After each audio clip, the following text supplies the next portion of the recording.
Hello everyone, welcome back to the channel. Screen पर आप देख ही रहे हैं, आज की इस वीडियो में हम इंपॉर्टेंट आर्टिकल्स करने वाले हैं।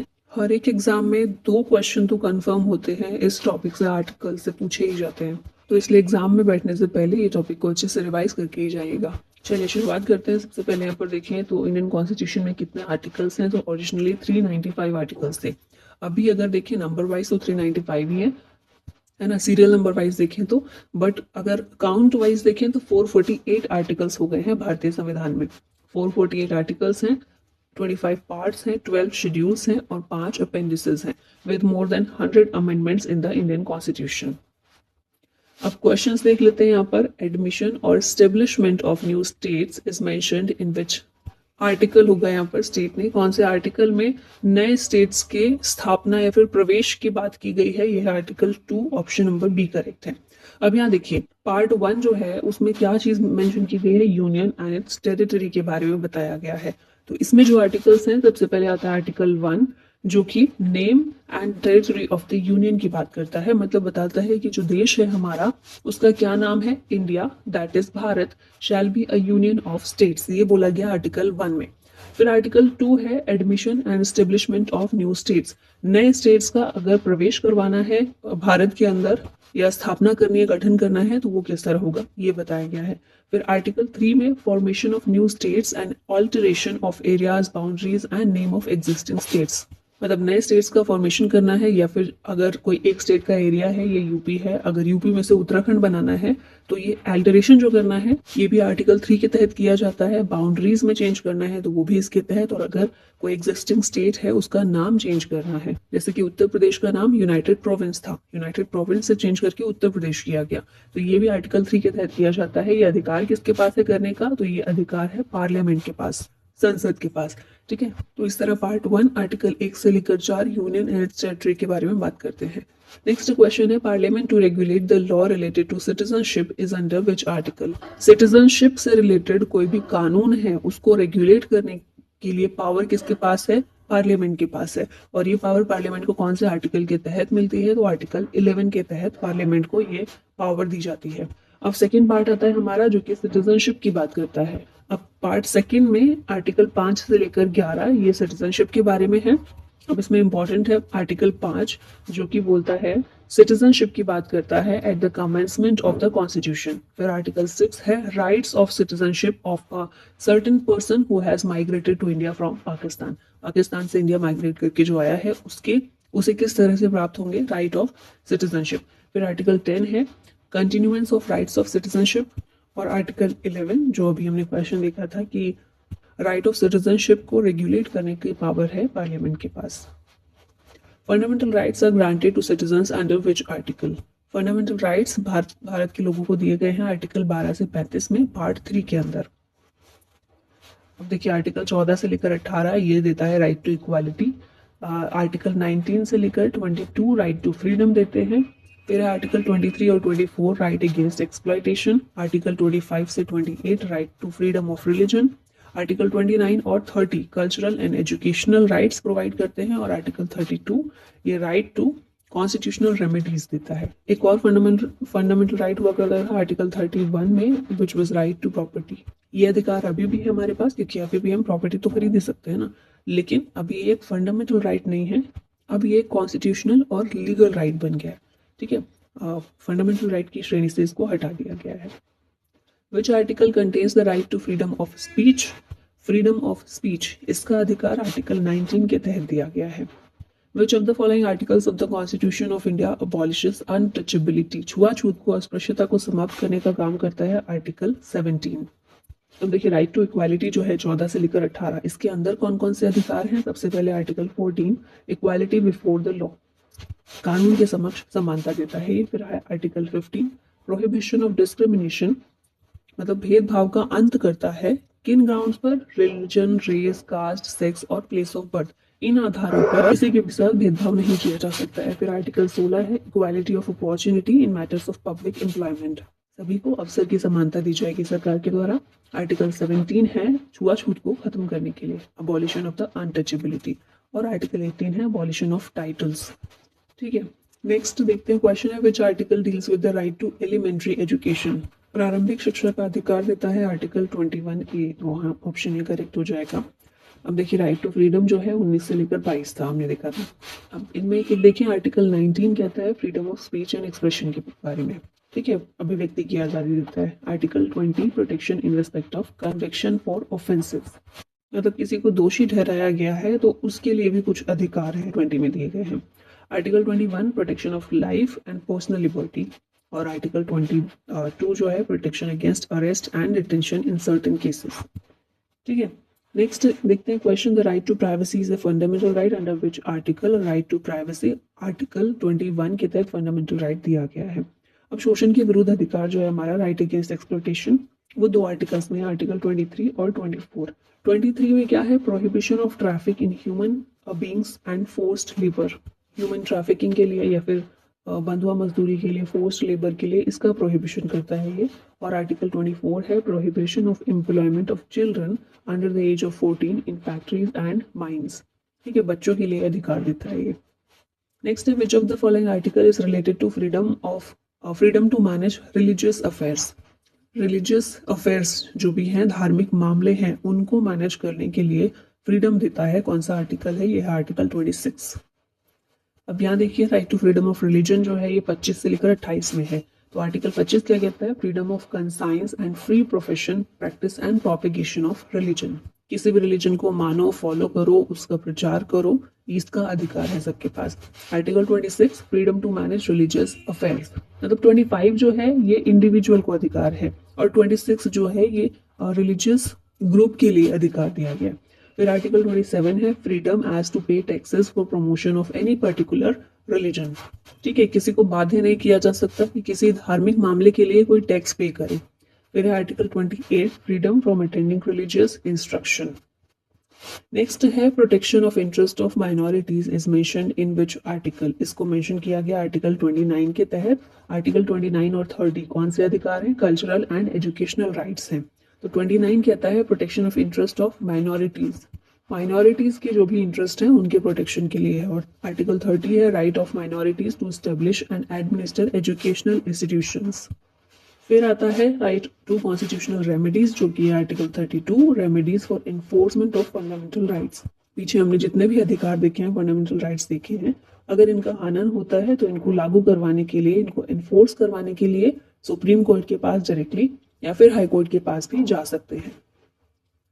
Article 32 belongs to which part of the Indian constitution. Article 32 किसका पार्ट है, फंडामेंटल राइट्स का पार्ट है, और फंडामेंटल राइट्स पार्ट 3 में दिए गए हैं। आर्टिकल 32 के तहत सुप्रीम कोर्ट 5 तरह की रिट्स जारी कर सकता है। ये रिट्स हैं हेबियस कॉर्पस, मैंडेमस, प्रोहिबिशन, सर्शियरी और क्यो वारंटो, ठीक है, 5 रिट के नाम याद रखिएगा अच्छे से।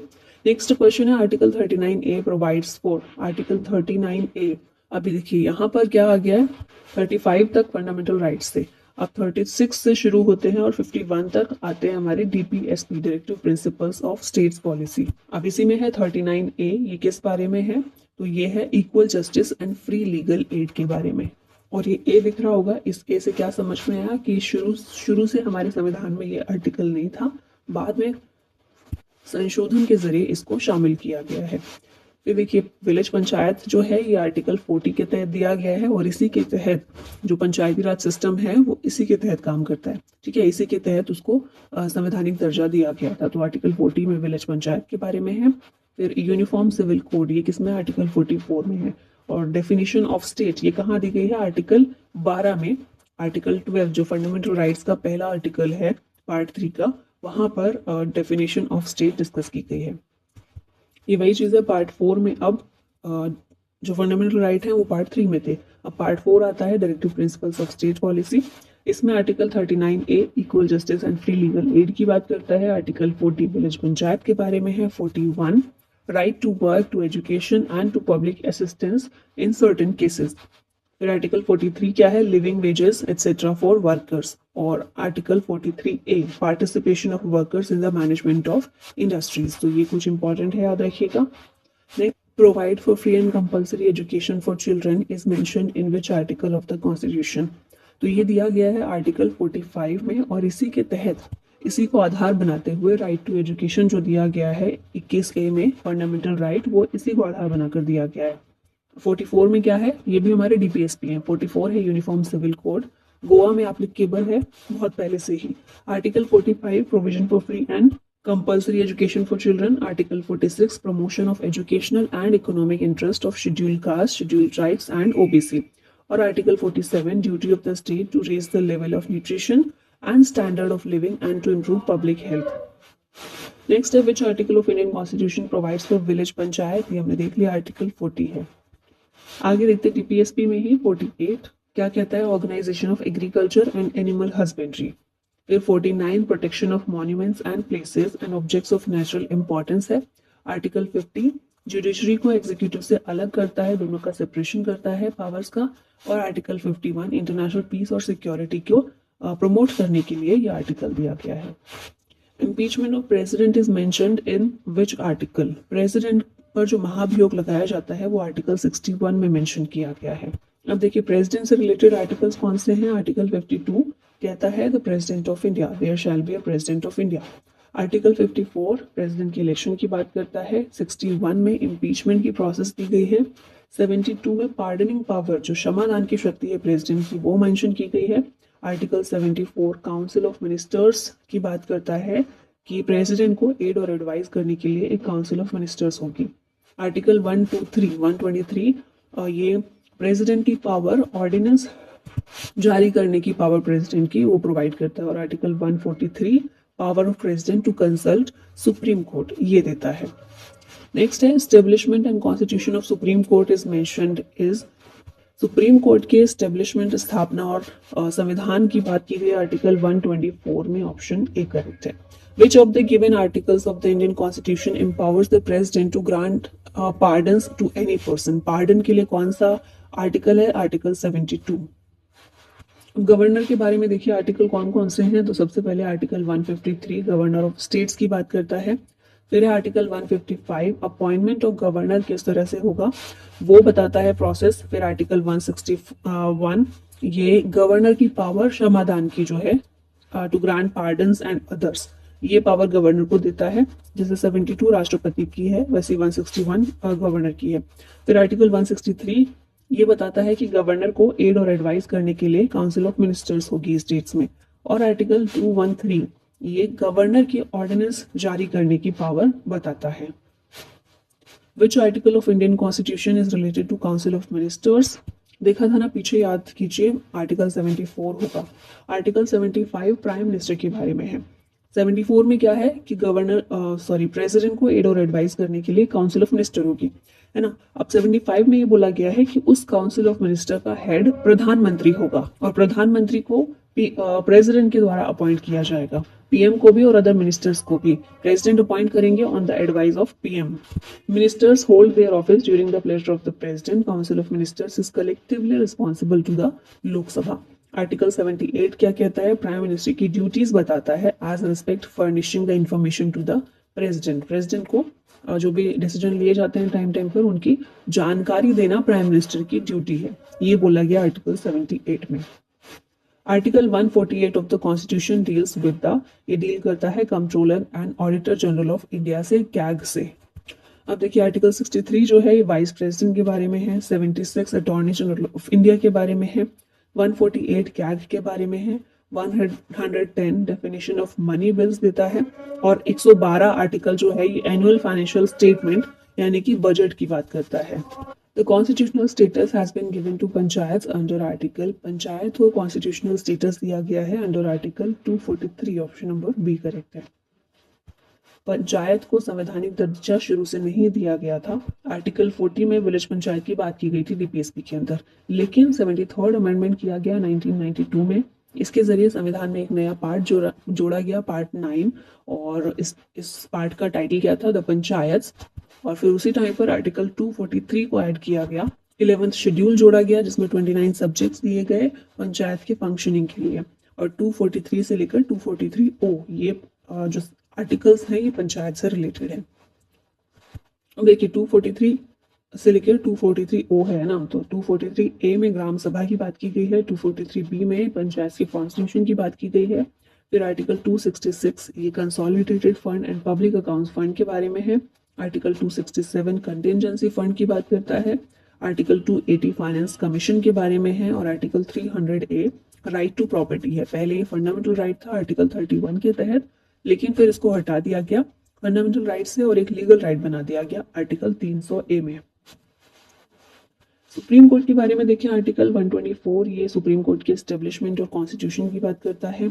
आर्टिकल 131 सुप्रीम कोर्ट के ओरिजिनल ज्यूरिसडिक्शन की बात करता है। और article 132 appellate jurisdiction of supreme court in appeals from high court in certain cases. High court से अपील कहाँ लेकर जाते हैं? सुप्रीम कोर्ट में। तो ये एक अपीलीय न्यायालय भी है और ये अपीलीय न्यायालय का दर्जा आर्टिकल 132 इसे देता है।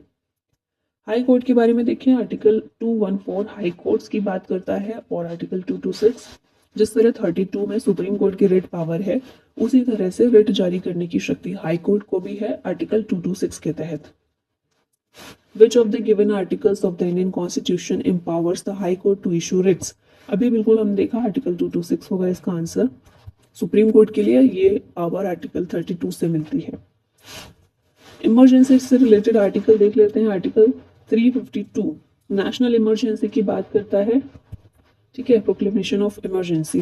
फिर आर्टिकल 356 स्टेट इमरजेंसी के बारे में है, जिसे प्रेसिडेंट्स रूल के नाम से भी जानते हैं। और आर्टिकल 360 फाइनेंशियल इमरजेंसी के बारे में है। अभी तक भारत में फाइनेंशियल इमरजेंसी कभी भी नहीं लगी है।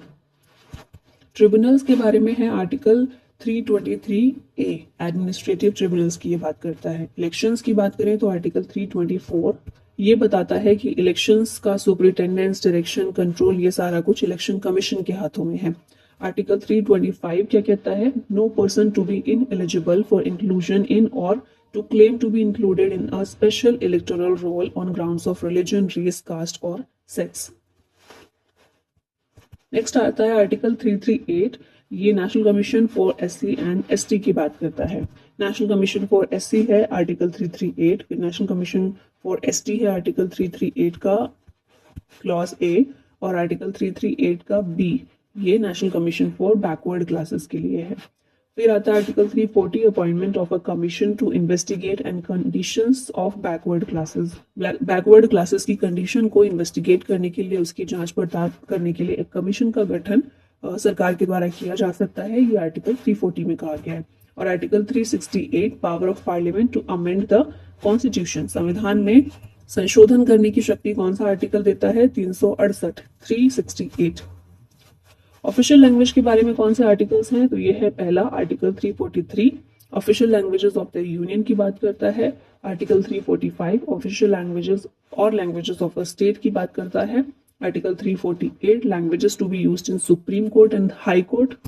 और article 351 directive for development of the Hindi languages की बात करता है। Which article of the Indian Constitution deals with the imposition of the President's rule? President's rule के बारे में है article 356। Which article of Indian Constitution defines the money bill? Money bill को define करता है article 110।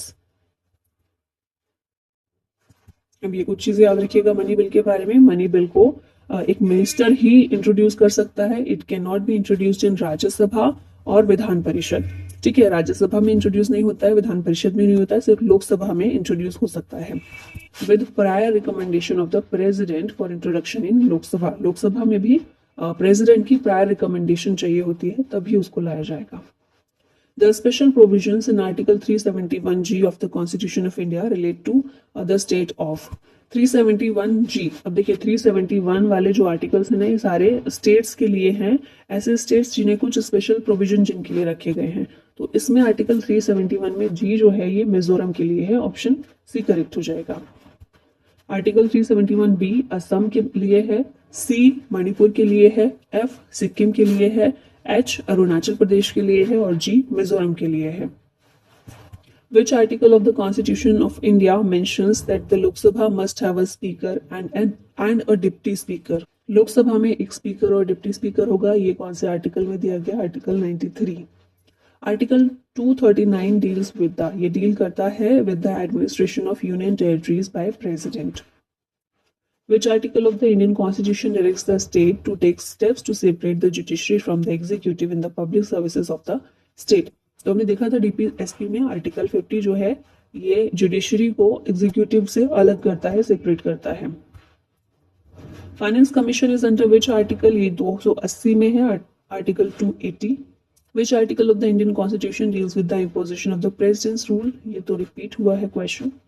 Which of the given articles of the Indian constitution deals with the national commission for schedule caste, इससे related है article 338। Which fundamental rights cannot be suspended even during an emergency, तो ये चीज याद रखिएगा कि इमरजेंसी के दौरान भी किसी को हमारी लाइफ, जीवन लेने का अधिकार नहीं मिल जाता है। Right to life and personal liberty हमेशा बनी रहेगी, इमरजेंसी के टाइम भी वो सस्पेंड नहीं हो सकता है। ठीक है, इमरजेंसी की प्रोविजंस तो हमने देख ही लिए। ये चीज याद रखिएगा, आर्टिकल 20 और 21 ये सस्पेंड नहीं हो सकते हैं इमरजेंसी के टाइम भी। Which article of the Indian Constitution provides procedure for amendment of the Constitution, ये है 268 368 अमेंडमेंट की, संविधान में संशोधन की प्रक्रिया 368 में दी गई है। अब चलिए यहाँ पर वन लाइनर्स में कर लेते हैं, क्विक रिविजन कर लेते हैं सारे आर्टिकल्स का। Article 1 name and territory of the union, article 3 formation of new states and alteration of areas, boundaries और नेम्स ऑफ एग्जिस्टिंग स्टेट्स की बात करता है। आर्टिकल 14 इक्वालिटी बिफोर लॉ, 16 है equality of opportunity in matters of public employment, 17 untouchability के लिए है, 19 protection of certain rights regarding freedom of speech, 21 protection of life and personal liberty, 21A right to elementary education, 24 prohibition of employment of children. ठीक है, बाल श्रम को खत्म करता है ये। Article 32 remedies, article 32 remedies for enforcement of fundamental rights including rights, article 40 organization of village panchayats, फिर next है 44 uniform civil code, 46 promotion of educational and economic interest of scheduled caste, scheduled tribes and other weaker sections, article 50 separation of judiciary from the executive, 51 promotion of international peace and security, 51A fundamental duties है इसमें, 52 president के बारे में है, 53 union के executive power की बात करता है, 54 प्रेसिडेंट के इलेक्शन की बात करता है, 61 में इम्पीचमेंट का प्रोसेस दिया गया है, 63 वाइस प्रेसिडेंट के बारे में है, 64 vice president ex officio member होगा, एक्स ऑफिशियो चेयरमैन होगा राज्यसभा का, काउंसिल ऑफ स्टेट्स का, 64 ये बात करता है। 66 में वाइस प्रेसिडेंट के इलेक्शन की बात की गई है और 72 में प्रेसिडेंट की क्षमादान की शक्ति दी गई है। 74 काउंसिल ऑफ मिनिस्टर्स के बारे में है, फिर 76 में attorney general of India mention किया गया है, 75 पीएम के बारे में है, 78 duties of PM as respect the furnishing of information to the president, फिर 80 राज्यसभा की कंपोजिशन के बारे में है, 81 लोकसभा की कंपोजिशन के बारे में है, 83 में ड्यूरेशन बताई गई है हाउसेज ऑफ पार्लियामेंट की, 93 में स्पीकर और डिप्टी स्पीकर के बारे में है, फिर 105 powers, privileges etcetera of the house of parliament, 110 में मनी बिल के बारे में है, इसकी डेफिनेशन दी गई है, 112 बजट के बारे में है, एनुअल फाइनेंशियल स्टेटमेंट के बारे में, 123 प्रेसिडेंट की पावर ऑर्डिनेंस जारी करने की दी गई है, 143 में power of president to consult supreme court है, 148 कैग के बारे में है, 149 कैग की ड्यूटीज एंड पावर, 153 गवर्नर्स की बात करता है, 154 एग्जीक्यूटिव पावर दी गई है इसमें गवर्नर की, 155 में गवर्नर का अपॉइंटमेंट, 161 गवर्नर की क्षमादान की शक्ति, 163 काउंसिल ऑफ मिनिस्टर्स के बारे में है, स्टेट्स की जो काउंसिल ऑफ मिनिस्टर होती है उसके बारे में, 165 advocate general of the state की बात करता है, फिर 167 duties of chief minister, 168 constitution of legislatures in the state, 169 legislative council सभी स्टेट्स में नहीं है ना, तो इसके अबॉलिशन और क्रिएशन की बात करता है, 170 लेजिस्लेटिव असेंबलीज के कंपोजिशन की बात करता है, 171 लेजिस्लेटिव काउंसिल के कंपोजिशन की बात करता है, 172 ड्यूरेशन ऑफ स्टेट लेजिस्लेचर्स की बात करता है, 173 qualification of membership of the state legislature, 174 sessions of the state legislature, prorogation and dissolution, कितने सेशन होंगे, किस तरह खत्म हो सकता है, किस तरह डिसोल्यूशन हो सकता है, ये सब है। 178 में स्पीकर्स और deputy speakers of legislative assembly है। 194 powers, privileges and immunity of advocate general. 200 article 200 में assent of bills by governor. 202 annual financial statement of state का बजट 202 में है। फिर 210 language to be used in state legislature. 212 courts not to inquire into proceedings of the state legislature.